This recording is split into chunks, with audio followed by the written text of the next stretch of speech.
Many thanks indeed for staying tuned. We are focusing on matters education and in particular virtual learning.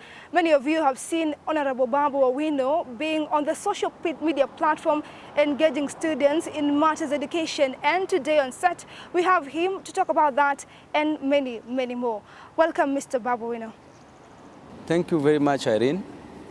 Honorable Babu Owino, we have seen you, as you put it, dispense knowledge as nobody cares on social media platform. Kindly tell us why you thought it beneficial to start that particular program. Actually, the idea of the online lessons was as a result of the corona virus, the COVID-19 that came up. And I wanted to use my God-given talent to help the candidates who are in Form 4 and the candidates who are in Class 8, to help them in revision so that when exams come, at least they will be in a position to handle these exams effectively. And my interest is to ensure that that child who is in primary school goes to secondary school.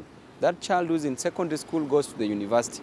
And that child, that student who is at the university, at least prospers, makes it in life, gets employment.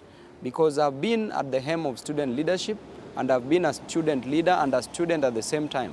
And I know what the students are going through. Most of these students are coming from very sorry backgrounds, from very humble background. And it is the happiness of a parent to see his or her child prosper in life. When a parent is in the slums, in Nyalenda slums, when a parent is in the slums, wherever in Northeastern, in Central, in Coast, in Western Province, that parent is so proud when the child is at the university. That parent is so proud when that child makes it in life, because one day that child will come and help the community.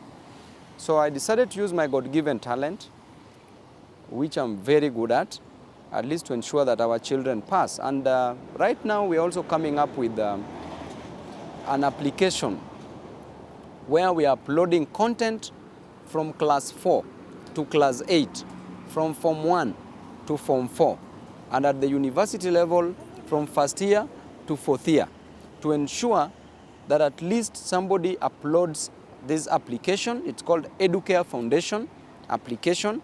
When you upload it, you will get all the content with containing all the subjects. So it will be in my interest when we educate this nation, because education is a very powerful weapon. When used effectively, we can change this world. Kindly tell us the number of students that have been able to get knowledge from this particular platform. Have you received much engagement? Have parents and children and students embraced this particular platform? I want to tell you that I'm the only person in the whole of this world who has held the biggest class in the whole world. And you've been seeing these are my online lessons, the live online lessons. Actually, people attend the classes to a tune of millions. Right now, as we speak, my first lesson has been viewed by around 12 million people in the whole world. So this thing is not only national, but it's international. We've received a commendation from the United States, the United Nations, the United States of America, that is the Voice of America, and also a journal in the United States of America has really recognized the job that we've been doing. And we are not going to stop there. We want to get all the children who are studying in the whole world. It's a global issue because we want to revolutionize education. Tunataka tutoe ujinga. Ujinga kwanza iko mingi sana Kenya. Tunataka tutoe ujinga zaidi, so that when you address a comrade, you know that this person, the intellectual capacity is at optimum. There has been an issue with education experts coming on board saying that Honorable Babu Owino should not be given the platform to educate children using the virtual learning since he is not a certified teacher. What is your take concerning that? I think those people are basking. They are ignorant. Let me not use the whatever I want to say. They are ignorant. And what I can say is that Babu Owino in primary school I scored 403 marks out of 500 marks.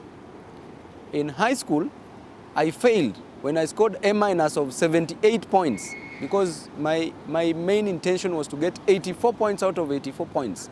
The first time for me to buy a newspaper in my life was when I was checking my name in the whole country if I was in top 100. But I missed.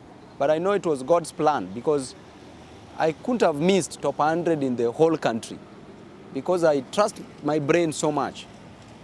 In A levels, I did Form 5 and 6, the Cambridge system. I scored distinction. I got all 5 A's. I was given a scholarship to study actuarial science at Southampton University in southern London, but the scholarship was 80%.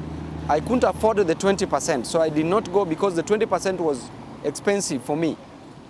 Then I joined the University of Nairobi. I scored first class honors in actuarial science, the most difficult course in the whole world. The most difficult course in the whole world. Actually, actuarial science is classified as the #1 best course in the whole world, followed by medicine, #3 is engineering, #4 is pharmacy. Then I did masters in actuarial science. Then I did law and got second class upper division. Then masters in law now. So tell me, am I overqualified or not? In fact, I'm overqualified more than those people who are talking about my qualification to handle. Why can't I handle a class 8 subject or subjects? Why can't I handle Form 1 to Form 4 lessons or subjects? Why can't I handle university lessons? You've watched my lessons. I'm dispensing knowledge like I don't care. and when you are watching that thing, it's really flowing. Any student, in fact, if you didn't take chemistry and you watch my lessons, you will get an A plane in chemistry. If you are doing mathematics, you will get an A plane in mathematics, not just A plane of 80 marks, 99 marks, 99%. When you watched the lesson that I offered for calculus at the university in mathematics, how was that calculus handled? Those people who are basking in the glory of their ignorance, they cannot match this brain. So I know what I'm doing. So it's not just a matter of getting a TSC number to be a teacher. How many teachers are out there, but they can't deliver knowledge? They know, they have the knowledge, they have the education, but they can't deliver. Critics have come out to say that Honorable Babu Owino, being on the platform of educating students, he's using the platform to sanitize his name. Of course, you do know that your name out there has been tainted time and again, and therefore there is the perception that you coming out to fill this particular gap is to sanitize your name in the political arena. Can they do it if given an opportunity? Can they do it? This thing can only be done by a competent and an intelligent person. Can they do it? If they can't do it, they better shut up. Yes. There has been an issue that in Kenya, virtual learning is not really embraced because of the issue of students lacking gadgets. There have been the issue of internet connection, and therefore, even as you say that this is the world's biggest class per se, not many children here in Kenya are being able to embrace the platform due to the challenges that you're beginning to see. What can be your appeal concerning that? Sorry, and I do apologize for the students who are lacking these gadgets to view our online lessons. And remembering where I came from, I can really understand where the parents are coming from, where the students and the learners are coming from, and I'm deeply sorry for them because it's not their wish, it's because they lack it. And I'm appealing to the government at least to make true the promise of the idea of the laptops that was supposed to be given to the students, and ensure that internet is available in the whole country because we are now in a digitized world. Let internet be available. Safaricom is making billions and billions of shillings. Let them at least do something about this internet connection in every region, in every village. Let it be for free. That is the only gift they can give us so that we acquire knowledge and then use it sometime in life. But the most important thing is to appeal to the government to make true their promise of supplying laptops to various students, all students in the country. We have seen you chid at Education Cabinet Secretary George Magoha, you saying that you would like to be one of the panelists to certify the papers that are being used to examine KCSE students, especially in mathematics. Were you really interested, or was it just a political joke that you threw at the public? My prayer and my request is that I be made one of the examiners, because I know I'm overqualified to check these papers, to know whether a paper has been set to a standard that is consumable to the learners or the students. I'm very confident that when given this opportunity, I will ensure that this is done and achieved. I know the Cabinet Secretary might say that Babu Owino is not is not among the staffs who are supposed to examine, but when you look at the work that I'm doing, then you will agree with me beyond reasonable doubt that Babu Owino can really examine. And I'm still requesting him and appealing to him to ensure that I'm among the members of the bench who are going to set exams, who are going to verify the exams and also mark the exams. And imagine if I'm marking exams for our learners, all of them will pass. All of them will pass and I will ensure that all of them pass exams. So it's my appeal to the CS to ensure that at least number one, exam should be set, and exam should not be set with an intention to fail a student.